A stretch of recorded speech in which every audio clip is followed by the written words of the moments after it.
Dragon Age The Veilguard is just around the corner. Here is everything you need to know. This is a one-stop shop for all the information you need to know prior to launch. So when your friends ask you, what do you need to know? You just link them this video. Let's go.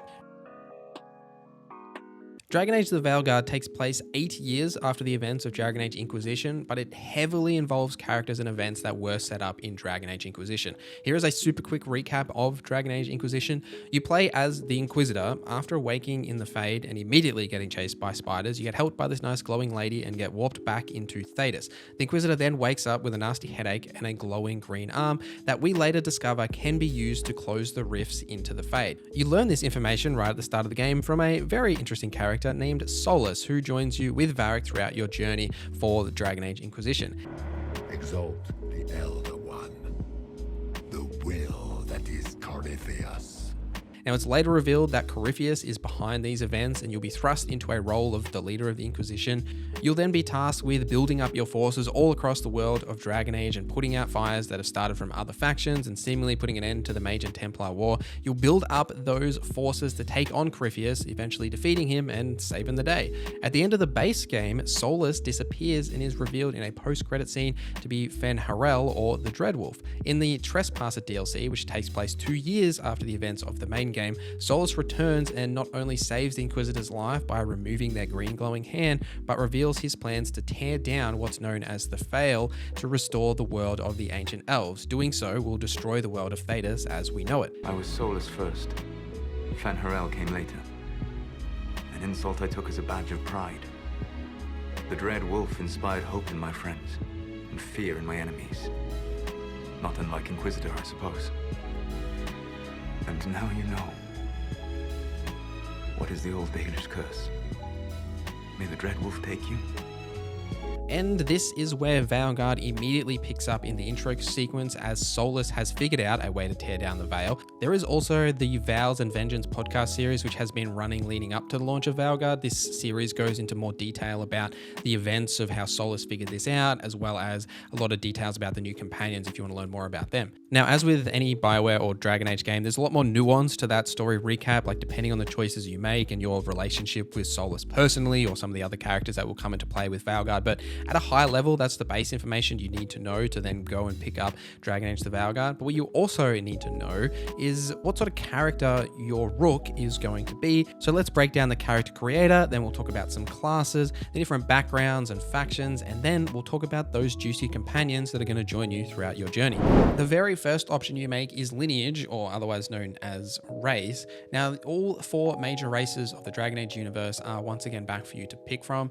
Now, your race choice here will not only affect some of the choices you'll make during the character creation process, but characters will actually reference your race in the game. A small example of this I had was Harding, who is a dwarf, referring to us, as my Rook was also a dwarf, when referring to the fact that dwarves can't dream. But in character creation, you'll make a number of other choices as well. For example, if you choose to be an elf, you cannot have beards and you will have a unique ear customization option here. If you choose to play as a Canary, you'll have less hair options than the other races, more on that in a little bit, but they also have unique horn customizations. Not only can you change the horns you have, but the colors and the jewel and like the metal types and everything in between. If you choose a human, you're just a standard run-of-the-mill human. You know, we're the most boring race in every fantasy game ever. But the dwarves, however, cannot be a mage. Now, the tooltip here reads that while dwarves cannot use magic, their combat skills are feared throughout Thedas. Once you've picked a race, you'll move on to the appearance customization. Each of the races have about 10 to 15 appearance presets that you can start your customization process from, and then from there you can get into the granular details. Starting with head, there is a triangle head slider here to choose between like how angular or wide your head is. Then you've got the common things like your skin tone, your complexion, etc. You can even go deeper than that triangle head slider and change certain aspects of like your face and shape and everything like individually. Then you've got the body section. Now there's a triangle slider here for like thin, buff, or overweight, and then individual options for certain parts of the body as well. Like my favorite here being the bulge size. You make sure you gotta max that out for sure. Undergarments can be changed as well as your skin tone, and just something to note here while we're looking at these screens, the lighting can also be changed when you view your character's appearance. So this is really beneficial when you're trying to, make certain things, especially colors, look a certain way. You can see how they look in certain lighting situations. For the nose, you've got 9 nose presets and individual sliders that you can change here as well. The mouth, however, has no presets, only sliders that you can slide between, turning the lips up and down, making them fuller or less full, all that good stuff. Ear has 9 presets and sliders. The elf also has unique options here because obviously of their pointy elf ears. Hair is the big one. You've got 88 hairstyles that all look fantastic with like the hair threads and everything, and like different textures on certain hairs. They all look really good.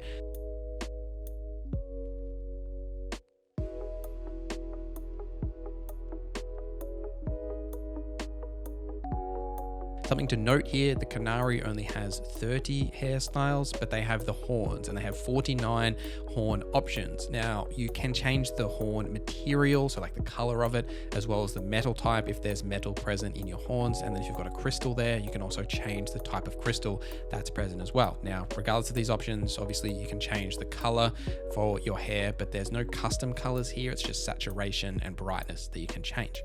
Facial hair is not available on elves, and there's no unique options for dwarves, but there is 44 different facial styles that you can also change the color of.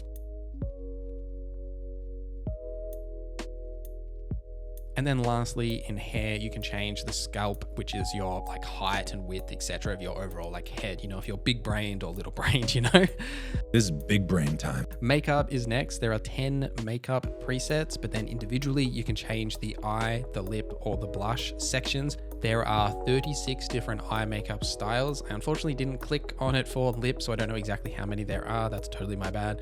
And there are 11 different blush styles. Next, you'll move on to tattoos, scars, and body paint. Now for tattoos, you'll start with face. There are 36 different face tattoo designs that you can each change the intensity of the individual region as well as the color. And then for body, you've got 22 different tattoo designs that you can change for arms, chest, and legs, as well as the intensity and the color there. Scars, you've got 34 different face scars that you can change the intensity, the color, the discoloration, and the smoothness. And then for the body, you've only got 27 body scar shapes, but they all have those same options as the face for intensity, color, discoloration, and smoothness. And there is also this top surgery option. And then moving on to paint, you have 19 different face paint styles, and for your body, you've got 19 different body paint styles that you can all change the color, the intensity, etc. of them. Something to note here is that Qunari actually have unique helmets that are just like face paints, and you can actually change these in your transmog as well, like at the wardrobe at the lighthouse. So you may not want to have certain face paint options as a Qunari because you can change them as part of your helmet design. During my preview, I did make a dwarf character that I ended up playing with. This is the character here. And then we move on to the class section, which is a big decision. So let's break all 3 classes down. We'll start with the rogue. Now, the rogue uses 2 swords and a bow, and different to the other classes, the rogue has access to both of these weapons at all times. The bow acts as their ranged weapon on the ranged button, and the 2 swords is like their basic attacks that you'll have light and heavy attacks and charge attacks, sprint attacks, all that stuff with. Now, the rogue's class resource is called momentum, which is mostly gained by dodging attacks and parrying successfully. Something else that's unique to the rogue is if you perfect dodge an attack, you'll sort of turn into that little smoke mist thing for a brief period of time. Another thing unique to the rogues is that they can't block. So with the warrior who has a shield, you can pull up that shield and just block damage. Same with the mage with the staff, they can have like a magical like shield bubble around them to just simply block damage. The rogue can only deflect. So you'll be wanting to dodge attacks and parry attacks using that deflect and timing those things a little bit more consistently compared to the other classes. So it might be a little bit more finesse based than say the other 2 classes if you want to think about it that way. Now, before we get into the specializations for the rogue, I wanted to touch on the fact that I have a video for all 3 classes that goes over every single ability, in-depth look at the skill tree, the companions, all the different things you need to know about that specific class. It's probably the most comprehensive breakdown of the classes prior to the launch of the game. So I would highly recommend you go and watch those videos if you want to learn a bit more about one of these classes or all of the classes that you hear about today. So we'll start with the duelist specialization. Now, this is themed after the Antivan Crows, and the duelist specializes on using those blades to punish enemies with devastating melee blows that primarily deal necrotic damage. The ultimate ability for this specialization is the Murder of Crows, which deals straight necrotic damage, and you use your advanced agility to cut down enemies foolish enough to challenge an Antivan Crow. Your enemies will think you have wings as you leap rapidly between nearby targets, dealing damage with each strike. The final leap deals significant damage to any enemies near the strike zone, and 1,000 strikes is a unique ability here that also does necrotic damage, and it does come at 2 cost. Assume a duelist pose, then rapidly slice and dice your opponent, dealing damage up to 16 times with an especially devastating final blow. So the main focus here is going to be on melee damage. So if that's something that you like with the rogue being up close and personal, dodging attacks, parrying attacks, then this is definitely the specialization you'll probably want to go. The Saboteur, however, deploys explosives and turrets that devastate enemies. Now this is a trap and turret focused specialization, specifically leaning into these different tools that you can then use for abilities. The ultimate ability here is Fortune's Fury, which is a physical damage ability to embrace your fury, equipping a powerful expendable weapon to bombard enemies. Now you fire a rapid stream of projectiles and then you toss that weapon to deal additional damage, and you can end the attack early if you do choose to. Now the ability here is Fortune's Turret, which is another duration tool that is also dealing physical damage. Now you'll just simply throw down a mechanized turret that targets the closest enemy and peppers them with projectiles. When spent, the device explodes, dealing heavy damage to anything within its range. On your way to this specialization, you will gain other skills and traps that you'll be able to use as part of a Saboteur build, which I did actually get to play during my preview. I did really like this turret. It does make such a difference, especially in boss fights. You can pop this turret down and then focus on the boss while still peppering, dealing sort of damage over time. It is quite a fun specialization if you can set up the battlefield in a really specific way. The Veil Ranger, however, focuses on the last part of the rogue's kit, being the bow. This is a ranged focus specialization that uses long range shots and pinpoint accuracy. The ultimate ability here is Twin Gifts of Arlathan, which does electricity damage. Discovering bizarre relics means Veil jumpers toy with more experimental approaches to combat, throw 2 entangled relic fragments that rapidly bounce between targets, and the ability here is Storm's Path, which is an area of effect electricity ability that detonates overwhelmed. A Veil jumper makes their own path. It just requires some creativity, or a lot. Fire a massive blast from your bow, damaging all enemies in the way. So if you like the bow focus of this kit, this is definitely the specialization that you'll go with. The thing to note here is that this is all ranged focus, and you will still have access to your swords, however, because you will always have them if you do choose to use those basic and heavy attack combinations. You only really get that bow on like the ranged attack is where you'll actually be able to use it, but then all of these abilities and like the ultimate ability focus on that, and also the minor skills in this line reduce the cooldown on your bow and like your amount of arrows, so you'll be able to lean into that much more efficiently than the other specializations. Now, as a rogue, you can apply Weakened with Static Strikes and Reeling Bolt, which are mostly ranged skills, and you can also apply Sundered with Toxic Dash or Explosive Daggers, which are mostly melee skills, but you can only detonate Overwhelmed with skills like Explosive Trap, Pilfer, and Storm's Path, which is that Veil Ranger skill we just touched on. The reason I bring this up is because you want to be thinking about your companion parries, making sure that you can detonate the primers that your companions are bringing up, plus you actually applying something that then your companions can actually detonate. Now, the best pairing for a rogue is a warrior, that being either Davron or Tash here, because they can both apply Overwhelmed and then they can detonate Weakness, which is the other side of what you can apply as a rogue. Nev, Balara, and Emmerich can all detonate the Sundered effect that you can apply with those melee skills, Toxic Dash and Explosive Daggers. So as a rogue, you want to be thinking about whether you're focusing on those ranged skills and applying Weakened to then be able to detonate it with something like Davron or Tash, or if you are focusing on the melee skills and applying Sundered to detonate that with Neve, Balara, or Emmerich. The warrior class has 2 different weapon options. Firstly, you have a sword and a shield, and you've also got a 2-handed hammer or maul. Now, I know it's a massive talking point in the community about whether 2-handed swords are a thing. Personally, I didn't see one during the preview session.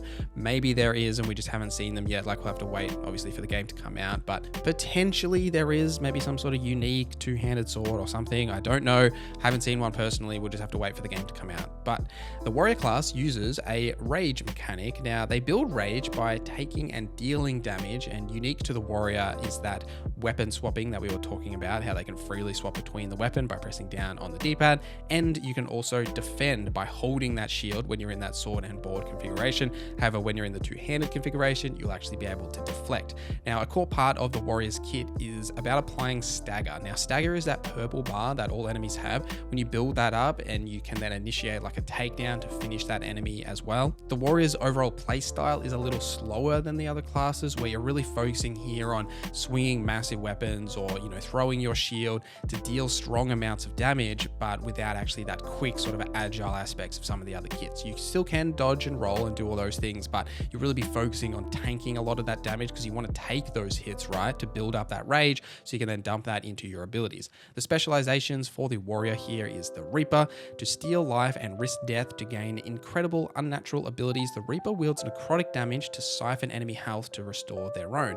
The ultimate ability here is Spirit Storm, which is a necrotic skill to call upon the Morn Watcher's cult knowledge to unleash a necrotic storm. A whirlwind moves towards your target, inflicting multiple hits and applying siphon to enemies. And the ability here is Reaper, which is a massive ethereal scythe that slashes and slices your enemies. Now, this does apply the siphoned effect. Now, what siphon does is it does necrotic damage over time to the target, but it does restore a portion of your health as well. So as a Reaper, you want to be trying to siphon enemies and then tank that damage, right? We talked about not dodging here.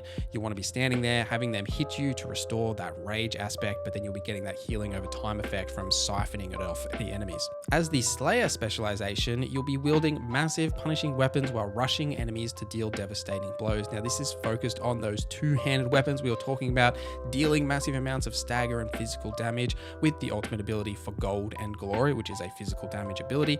That Glory favors the bold, leap into the fray and deals very high stagger to enemies within range. And then the ability here is Heroic Leap, which is a strike or a smash ability as you slam yourself into the ground, which also is physical damage, and it detonates Weaken to leap forward and deal heavy damage to any nearby enemies, dealing high amounts of stagger, and is highly likely to disrupt enemies. So if you like that more, say, traditional warrior play with like a two-handed weapon and you want to like leap down into the fray or like charge into enemies, the Slayer is the specialization for you. The Champion is a Grey Warden themed specialization that uses the shield and the sword primarily to protect their allies and unleash damage with fire. The ultimate ability here is Warden's Fire, which, you guessed it, deals fire damage to unleash a barrage of strikes with the burning strength that resides within every Grey Warden, and it does apply burning to enemies. And the ability is called Blightbane, which is an area of effect projectile ability that does fire damage, and it does also cost 2 ticks of your rage, and this does detonate Weakened to throw a Warden siege bomb that bursts into clusters of explosives after a short time, and each explosive is capable of applying burning to enemies in a small radius. So if you like more of maybe a traditional sword and shield user applying fire damage and burning to enemies, especially fighting against Darkspawn because Darkspawn are weak to fire, then the Champion is definitely going to be a fantastic specialization for you.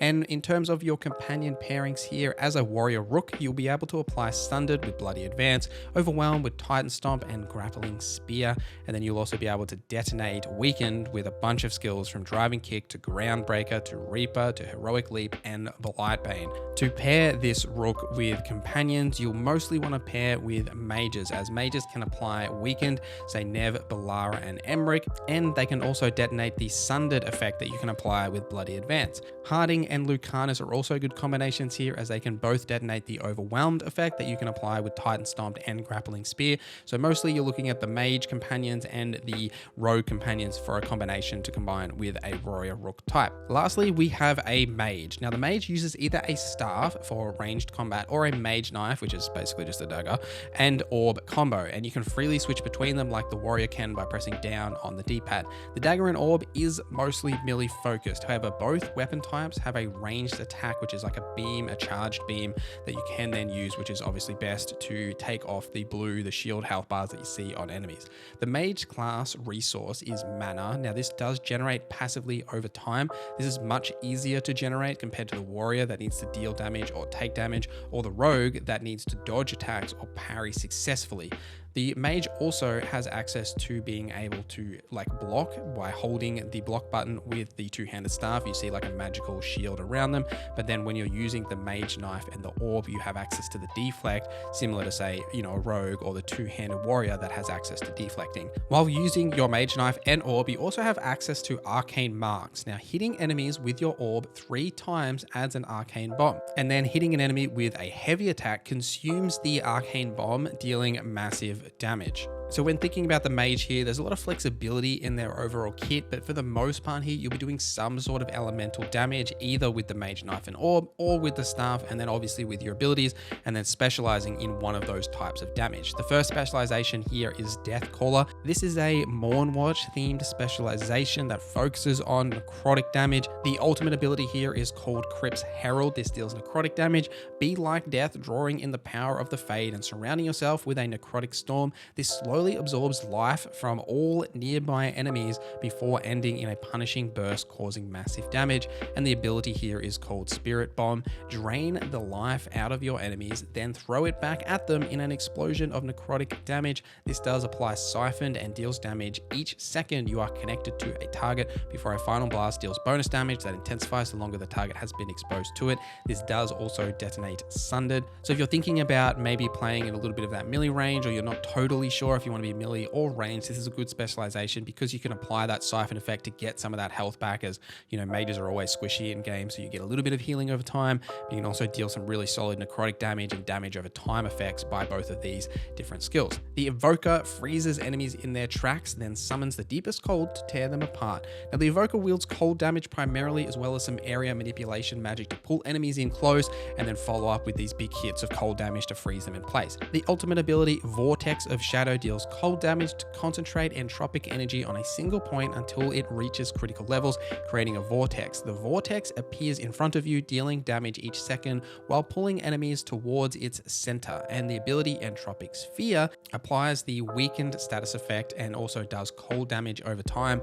Launch a sphere of entropic energy that damages all enemies in its path before exploding in a punishing final blast. Now this is definitely a range focused specialization. You'll be using a lot more of that staff, freezing enemies in place, also to keep them away from you because you don't want them to be attacking you in melee range. So you will want to be thinking about combining this with companions when we start talking about that can then deal that follow-up in melee range.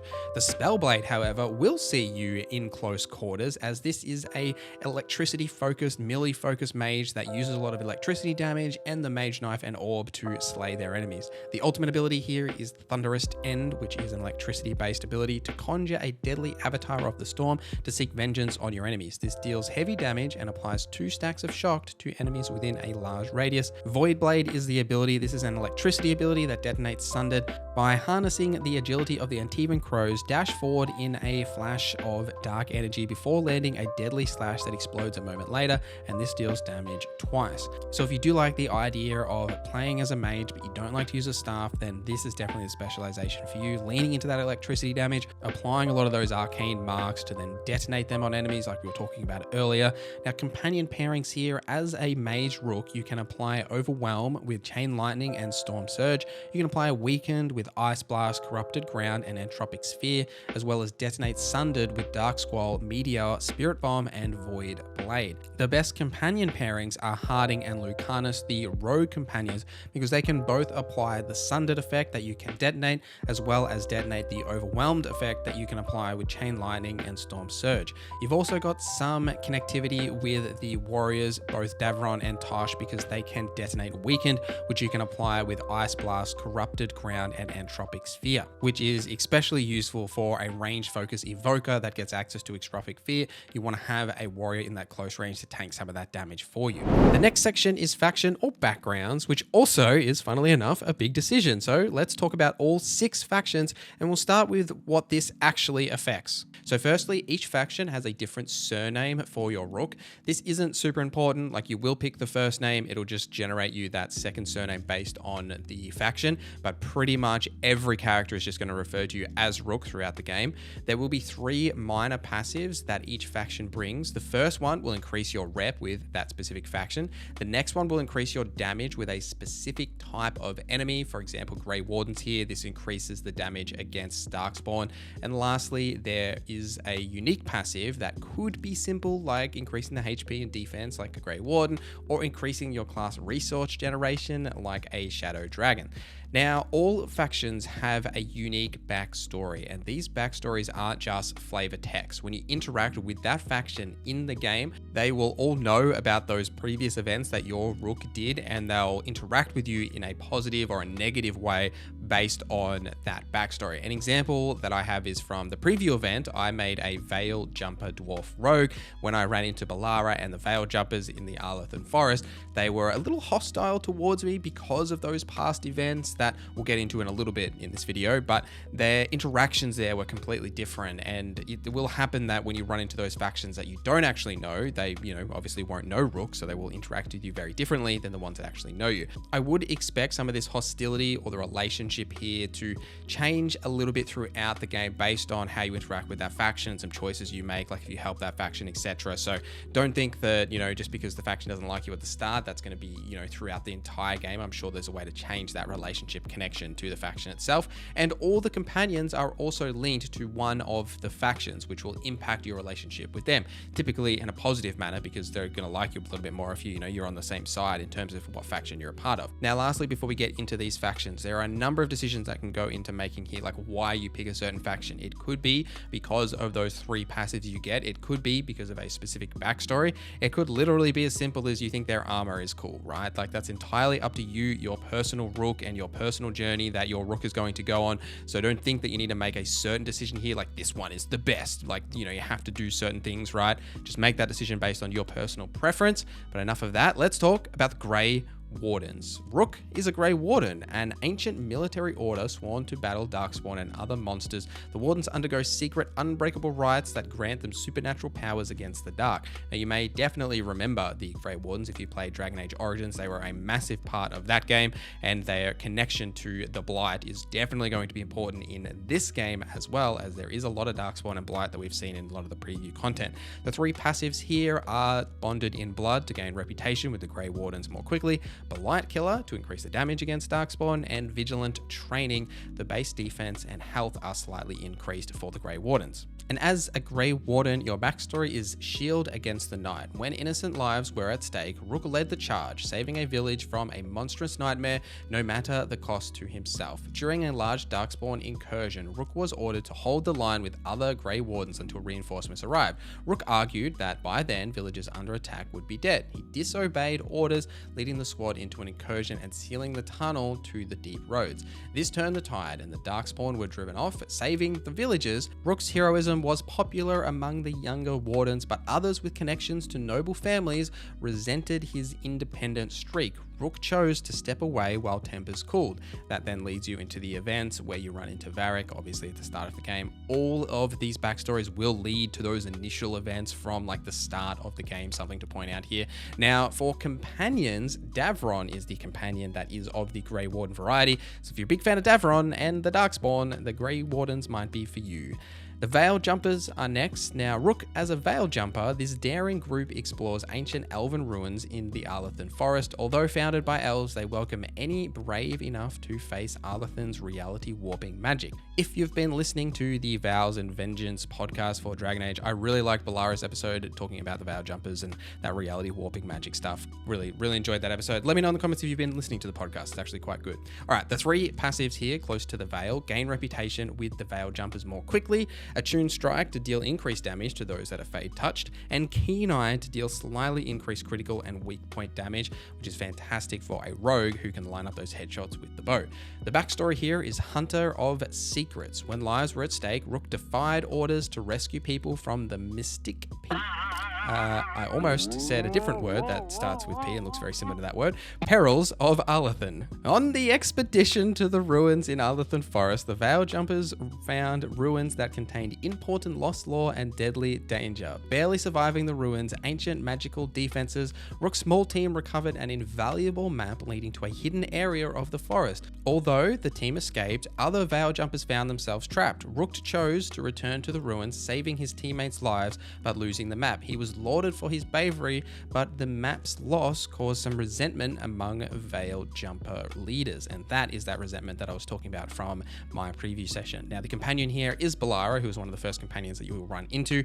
Definitely going to be some Veil jumping that you will do throughout the Veilguard. It makes sense, right? There's a lot of connections there in terms of the names, but definitely a faction that's worth trying if you do like Balara and that group. The Shadow Dragons are next. Now, Rook as a Shadow Dragon, this underground resistance opposes corrupt rulers and slavery in Tevinter. Coming from all walks of life, they are determined to bring justice to the people. The three passives here are Light in the Dark to gain reputation faster, Never to Rise, deal increased damage to the Venatori, and Resourceful, your class-specific resource generates slightly faster. The Breaker of Bonds is the backstory here. Now, Rook risked everything to liberate the enslaved people of Tevinter, even knowing it would anger the ruling elite. The foundling Rook was adopted into a military family and joined the Shadow Dragons to fight from the shadows for changes in Minrathous. While guarding a visiting dignitary who was investigating a slavery ring in the nearby city of Nensis, Rook concluded that the mission would fail without throwing caution to the wind. Alone, he sneaked into the dignitary's deep into Venatori-controlled zones and brought him back, along with the rescued slaves. These actions brought Rook to the Venatori's attention, and the Shadow Dragons decided to keep Rook out of sight. And the companion here is Nev, who is a part of the Shadow Dragons. So if you do like Nev, this is probably the one you're going to pick. Lords of Fortune is next. Rook is a Lord of Fortune, an informal collection of explorers, hunters, and treasure seekers from Rivain. The rowdy lords are famed for both daring exploits and narrow escapes. The three passives here are Together in Glory, gain reputation with the Lords of Fortune more quickly, Healthy Competition to deal increased damage to mercenaries, Relentless to perform takedowns on enemies with slightly less effort. And the backstory here is focused on the Seeker of Gold and Glory. When a corrupt Rivaini noble double-crossed Rook, Rook escaped a collapsing ruin, turned the tables, and destroyed a dangerous artifact. A rising Lord of Fortune, skilled at breaking into lost tombs and ruins, Rook killed a corrupt Rivaini noble to prevent an ancient evil from being given to the Venatori. His actions were correct and saved the lives of expedition members, but some Rivaini nobles were resentful. Because the success of the Lord's expedition relied on Rivaini authorities looking the other way, it seemed wise for Rook to step away whilst tempers settled. The companion here is the Dragon Hunter Tosh, so if you do like her, the Canary, or just potentially their armor, then the Lords of Fortune is probably the way to go. The Mournwatch is next. Rook is a Mournwatcher. This elite necromantic order explores the mysteries of life and death and tends to the undead in Nuvari's sprawling Grand Necropolis. Recognized name gains reputation with the Mournwatchers more quickly. Return to the grave to deal increased damage to undead and demons, and acute afflictions. You can apply an additional affliction stack on targets. Definitely going to be one of the stronger passives here, I think, being able to stack afflictions a little bit more, because there's a lot of afflictions in this game, and the more you can add, the better. Now, the backstory here is the Defender of the Dead. When restless spirits threatened the inhabitants of the Grand Necropolis, Rook took decisive action to protect both the living and the dead. Discovered by undead inside a Grand Necropolis tomb as an infant, Rook was raised by Mournwatch necromancers, eventually joining the order. During a civil war between undead nobility, known later as the War of the Banners, he led a daring attack on the rebellion's drooling leaders. It was a success, quelling the war and saving lives. But Rook's destruction of these undead nobles was controversial. Some Mournwatchers feared Rook had offended the order's aristocratic patrons and encouraged him to travel for a while. And the companion here is Emric, who is a part of the Mournwatchers. If you want to do necrotic damage in Veilguard, this is definitely one that you're probably going to pick. There is a lot of necrotic damage skills for actually all three of the classes. There's a specialization that does some form of necrotic damage. So if you're looking to do that and sort of fit with that roleplay aspect, this is definitely the one that's you're probably going to pick, right? I'm very interested in that first line as well. Discovered by undead inside a Grand Necropolis tomb as an infant. Like, that's sort of the first one in all of these factions that has a bit of a backstory that goes all the way back to, where they were born. And are you an undead if you're a part of the Mournwatch? I'm quite interested to know a bit more about that if they do choose to actually go into it.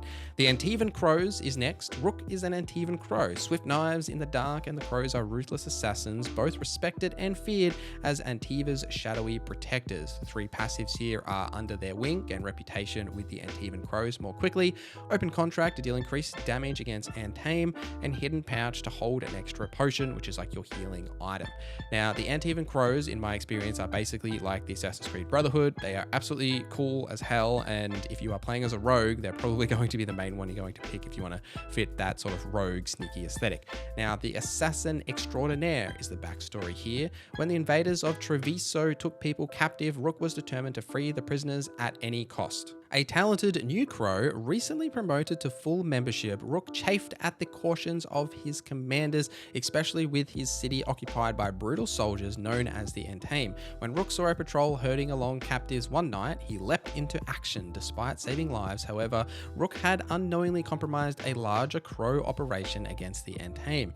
Rook's superiors were incensed and sidelined for his actions. The young assassin searched for new ways to prove himself, and the companion here is Lorcanus, who you will definitely run into in Treviso when you do go there, and you're for sure going to be learning a lot about this faction as their involvement on that location is quite strong. And that is all 6 of the different factions and their backstories and everything you need to know about whether you're going to pick them or not. The next option you pick is playstyle. Now, this is the difficulty of the game, and there are 6 options to choose from here. Adventure being like the normal difficulty that changes all these different settings. You've got incoming damage, which is how much damage you receive, enemy aggression, how often they will like do their attacks and attack you. Tactical challenge, I don't know exactly what this refers to. My guess is like unique boss mechanics and how hard or regularly they occur, as when you do fight bosses, they will have unique mechanics you'll need to do to get past that encounter. Defend timing is your deflect window. Now, the lowest difficulty here is storyteller, which is essentially everything on easy as possible, or nightmare, which is everything maxed out as hard as possible. The 6th option is unbound, which is custom difficulty settings. Here you can change more than those 4 settings that we just mentioned. An example here being exploration or wayfinding help, so whether objectives or traversal markers are shown and how far away they're shown. You've also got aim assist or aim snap combat options, but then more granular combat options and settings here like enemy health and aggression, damage, etc. On the final screen, you have an option to change the past adventures from Dragon Age that will impact the events of Veilguard. This is like the new Dragon Age keep. We're not able to show you the screens or any of the specific options you can change. However, what I can tell you is that you can customize your Inquisitor from Dragon Age Inquisition only. And while we didn't get to see the outcomes or anything related to what these customizations will affect in our play session, no doubt they will have an effect on the world, right? Like, especially with how closely this game is tied to Dragon Age Inquisition and the past events with Solus and the Inquisitor. I did also ask Corinne Bush, the game director, about specific choices and why they made these decisions with Dragon Age Keep, but unfortunately I can't share those thoughts until closer to launch. Now, on the finalized screen, you'll choose your first name, your last name, which is defined by your faction, your voice and its pitch, and then you're basically ready to go. Now that you've finalized your character, let's talk about those 7 companions that will join you throughout your journey, because you probably want to have a rough idea around which ones you want to take with you in your party. Nev is a cynic fighting for a better future. Nev is both a private detective and a member of Tevinter's rebellious shadow dragons, born and raised in the working class neighborhood of Minrathous, which is that very first city that you do go to in the tutorial. She does not believe in the superiority of mages. Now, Nev's combat is mostly based around her being a mage, specifically an ice mage, using a lot of freezing and slow attacks to slow down enemies and like sort of crowd control a little bit. Now, she can apply weakened and she can detonate sundered. Starting off with Icebreaker, Nev conjures a shard of ice to launch at her enemies. It fires 6 projectiles at the target. This does cold damage. It has a pretty long cooldown of 40 seconds, and this is the one that does detonate Sundered. Replenish is a standard healing ability, allowing Nev to heal Rook for a percentage of their health. Blizzard summons a swirling vortex of ice to thrash and hamper her enemies, deals damage each second to all enemies in the area of effect. So this is a damage over time blizzard effect that will essentially, you'll put in an area, it'll deal cold damage for a period of time. And then the one that I used the most during my preview, which was time slow. So essentially it just slows down the time for all of the enemies, so you can follow up with different attacks, like set things up. And I found this really valuable when you get surrounded by a lot of Darkspawn. And Glacial Pace, which applies weakened. It also does cold damage. Nev concentrates her ice magic into a single bolt, stopping enemies in their tracks. Nev is also a member of the Shadow Dragons, which is a resistance opposing corrupt rulers and slavery in Tevinter. They are determined to bring justice to the people. Now, I am working on a video that's going to go in depth with all of the different factions, including everything you see in the character creator. So I will link that here once that is out if you're looking for more information about the factions specifically. But we'll move on to Lance Harding. Now, you may remember Harding from Dragon Age Inquisition. Harding is a dwarven scout that has a positive outlook and a ready bow, as well as unexpected magical powers. At her core, Harding is still a girl from Ferelden. She loves adventure, animals, nature, and is fiercely protective of her family and friends. Harding uses her bow mostly in combat to stagger enemies and like shred through armor. She's mostly a physical-based companion with a couple of little exceptions. Now, she is a rogue and she's an Inquisition agent. Now, being an Inquisition agent, she's not actually part of any of the main factions that you'll pick during character creation, which is something to point out. So I don't want to say that she's like the vanilla companion, because she's definitely not, but it's just something to point out there that she's not a part of any of those factions that you'll be picking during character creator. Another detail to note is that in most of the footage we've seen of Harding, she has a lot of these scars on her face and everything. Now, this is from an intro sequence during the tutorial. Now, if you're wondering if this always happens as part of the story, it does not. There is a choice here that you will make. I won't spoil anything at all, between two companions. One that you take with you will end up like this because of injuries they sustained during that section of the game at the very start, but it doesn't have to be Harding if you're like, she's going to be scarred the whole game, right? If that's something that bothers you, just wanted to point that out. Now, Harding can apply Sundered and Overwhelmed, and starting with her abilities, we'll start with Seismic Shot. This is a physical-based ability where Harding lets loose a powerful bow shot, creating a mid-air shockwave that concusses enemies caught in the blast. This deals a high amount of stagger and it's very likely to distract enemies. Now, just quick note here, stagger is that purple health bar you'll see on enemies. When that bar is filled, you'll be able to do like a finisher and like finish them off. Her next ability is Adrenaline Rush. Harding gives a rousing shout, motivating you to act with renewed determination. This enhances your damage for a period of time. It does have a 24-second cooldown.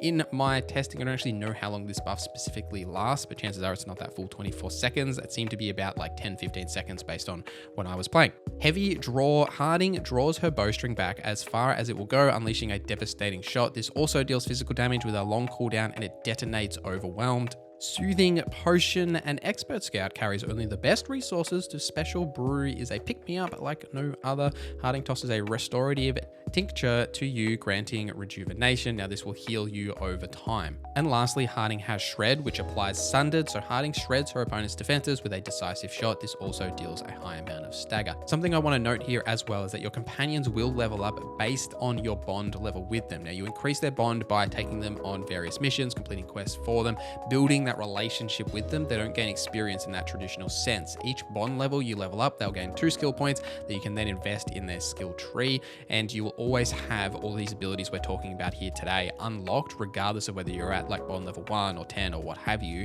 It's just those additional benefits and modifiers to those abilities that you actually gain. Balara is a veil jumper that is creative, romantic, and obsessed with uncovering the secrets of ancient Elvahan. She has a strong sense of self, a clear identity of who she is and what she wants, and will push herself to the limit to find the answers she seeks. Now, Balara is a mage that focuses on electricity damage and like control magic to support her companions and diminish the powers of their foes. Another thing that we'll note with Balara here is that every companion has a unique like ability that will allow them to manipulate something in the game world. For Balara, this is the Arlathan Tinkerer. Now, this will allow her to like tinker with like objects in the world that allow you to like open doors or like do various things, right? Every single one of the companions has one of these effects. Now, something to note is that you don't need to have that companion with you at all times in order to use their special effect. Once you've completed their recruitment mission, it'll just be available for you to use, but they all have one of these abilities that allow you to do something in like exploration, like, you know, maybe grapple hook over a distance or something like that, right? Now, Balara applies Weakens, and she detonates Sundered, and we'll start with Enfeebling Shot for her abilities. This is an electricity damage ability that does apply Weakened, and Balara fires a magic infused shot from her bow, dousing her target with fade damage. Balara also has that same time slow effect as Nev, so she can slow down time just like the other mage in your party. Galvanized Tear. Balara creates a controlled tear in the veil, concentrated on enemies but sparing allies. This draws enemies towards a specific point and deals electricity damage to those that it does pull in. And Balara also has Replenish, the same as Nev as well. And lastly, Fade Bolts, which detonates Sunders. This does electricity damage, and Balara channels the energy of the Fade through her gauntlet to unleash a volley of magic projectiles. Balara is a Veil Jumper, and the Veil Jumpers are one of the very first factions that you'll interact with in the game, and Balara is as well. So right in chapter 1, you'll run into Balara. She's a very like whimsical, sort of like fun-loving character that I think will vibe with a lot of people. I personally didn't connect with her too much. I preferred some of the other companions, like Tash. Now, Tash is a Kunari dragon hunter allied with the Lords of Fortune. Tash lives for adventure and doesn't mind taking risks, while her interests include sparkling treasures and hitting things with an axe. Tash is also deeply knowledgeable about many topics.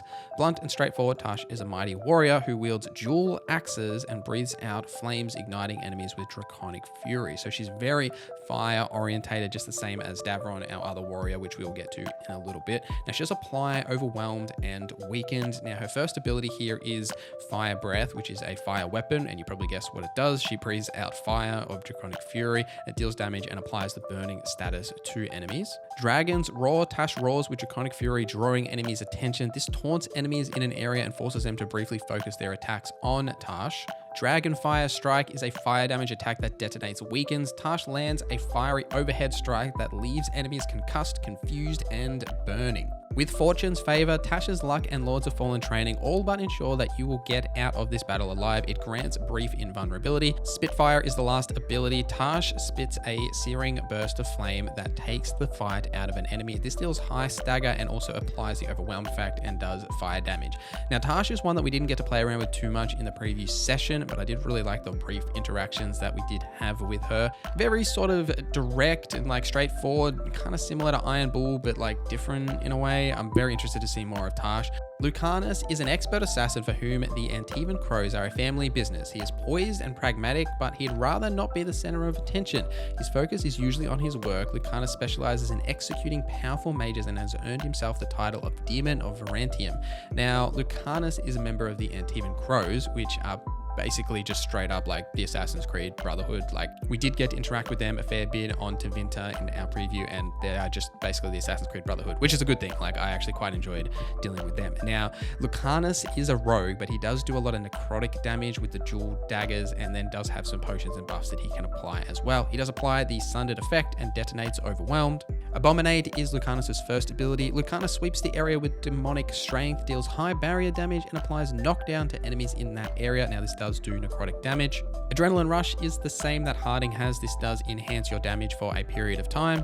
Eviscerate does necrotic damage and detonates Overwhelmed. Lucanus deals a decisive blow targeting an enemy's weak point at half health or more. This also deals bonus damage. Soothing Potion is the same that we have heard before. This applies rejuvenation to give you a heal over time effect. And lastly, Lucanus has Debilitate. Now, this applies Sundered with necrotic damage. Lucanus opens up his enemies with a debilitating strike that also deals high stagger. Davron is next. Now, Davron is a Grey Warden warrior, bold and charming. This Grey Warden has made a name for himself as a monster hunter. Though he has raised in the Dalish clan, he craved excitement and adventure. He'd rather make history than reflect on it. Now he cares for Asan, a young griffin that you can actually pat at the lighthouse. It's very cute. Now, Davron brings his enemies down hard with a combination of mighty attacks, teaming with Asan to keep their companions out of danger, using a sword and board for the most part. Davron does apply Overwhelmed and detonates Weakened, and he applies Overwhelmed with Heroic Strike, a quick and decisive strike imbued with the righteous fury of the Grey Wardens. This does deal a high amount of stagger and does fire damage. Now, fire damage is mostly effective against Darkspawn, so that makes perfect sense for Davron as a Grey Warden. The second ability is In War Victory. Davron's heroic actions inspire, filling you with power and endurance of the Steadfast Warden. This grants you invulnerability for a period of time. Death from Above. Davron calls Asan to strike a target from above, dealing a high amount of stagger. This is also fire damage, and this does detonate the weakened status. Battle Cry is Davron's taunt ability, the same as Tash has it as well, but it's called Dragon's Roar. And lastly, he has Asan Strike to call Asan in to attack from the skies from above. This deals bonus armor damage and knocks down enemies, and it also does fire damage. And lastly, we have Emric the Mage Morn Watcher. Now, Emric is a necromancer of Navari's Morn Watch. This well-meaning scholar comes complete with a skeleton assistant, Manfred. Emric is serious about his duty to protect innocents from the occult, as he is about his studies and his interest in the mysteries of the Fade. Now, Emmerich as a necromancer is typically like considered, evil, but from what we've seen of Emmerich, he's like a good necromancer, if that even is a thing. Obviously, he's got Manfred there, which is apparently going to have a lot of fun things, like you can play rock, paper, scissors with Manfred and a whole bunch of other things at the lighthouse. Now, even though Emmerich is a mage like Nev, his abilities are very different, focusing on sort of that necrotic damage aspect. Also, something to note here, we didn't get to see a ton of Emmerich in the preview session as well, so we'll have to wait for the full game to sort of learn a bit more about his character, especially like his introduction to the party. Now, his abilities here, we'll start with Final Rites. This detonates Sundered. Now, Emmerich summons an envoy of the dead who explode in a blast of necrotic energy. He also has Replenish, which heals you for a period of time, which is kind of funny considering like he's all about necromancy and stuff. It's kind of interesting that he has a heal ability that just like straight heals you. Anyway, the bell tolls. Emmerich casts a death curse that after a short delay causes an enemy to explode with necrotic damage. This also applies an effect that targets will take increased damage for a period of time. So definitely something great if you're like following up with different combo abilities there. And we've got time slow here, the same as Nev, so you can slow down time for a period. And lastly, we've got Entangling Spirits, which is another necrotic damage that applies weakened. Emmerich summons spirits to entangle and hinder your enemies, and it does deal a high amount of stagger. Now, one thing I will touch on as well is every single companion has a hidden Veilguard skill that we did not get to see during our preview session. That is the skill in the middle of their skill trees. Exactly how you unlock this, what this does, we do not know yet, but chances are this is going to be something to do with the main story and how the Fade is essentially falling apart. They're probably going to get some sort of ultimate ability type thing, very similar to how Rook has some stuff like that. Very interested to see exactly how that does expand. So that's a pretty deep overview of everything you need to know about Dragon Age The Veilguard, but if you want to know more, you can check out this video where I got to interview Corinne Bush, the game director, and Jen Shaviri, the producer. But thank you for watching this video till the end. Thank you to our members for supporting the channel. My name is NorZZa, and I hope you have a great day.